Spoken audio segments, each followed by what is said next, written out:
આપણે આ જોઈ રહ્યા છીએ જે આ કેનાલ છે એ કેનાલ અહીં સુધી પાકી કેનાલ છે। આગળ આ ભાજપ કાર્યાલય છે, નારી હોસ્પિટલથી લઈને આગળના ભાગ સુધી પાકી દેખાય છે। અને અહીંથી સામેનો જે આ પટેલ ઓટોમોબાઈલ છે વર્કશોપ એના છેડા સુધી પાકી છે। અને તેનાથી આગળ જતાં સદંતર બંને બાજુ આ જે દિવાલો દેખાય છે એ આગળ આ દિવાલો કાચી રાખેલી છે અને નીચેના ભાગે પણ આ જે પાકું દેખાય છે ત્યાં સદંતર કાચું કામકાજ રાખેલું છે। અને આ બાજુ જે આગળ જે રેડ લાઇટમાં જે હોટલ દેખાય છે રવેટા, એ આજુબાજુ તમામ વિસ્તાર અનુસૂચિત જાતિની સોસાયટીઓ આવેલી છે। તો એ સોસાયટીઓની અંદર આપણે વિનંતી કરીએ છીએ કે જે પાટણ નગરપાલિકા દ્વારા કે પછી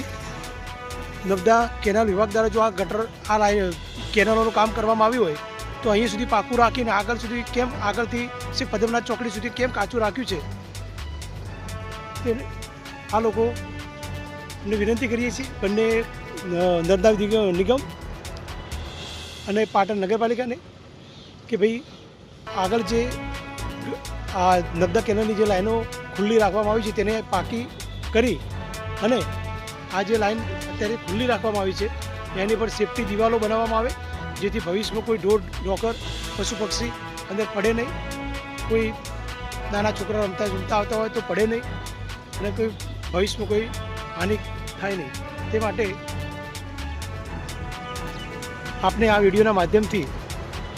વિનંતી કરીએ છીએ કે તાત્કાલિક ધોરણે આની નોંધ લઈને યોગ્ય કરવા વિનંતી છે। આ બાબતે અમે લેખિત મૌખિક બંને રીતે રજૂઆતો કરેલી છે પાટણ નગરપાલિકાને અને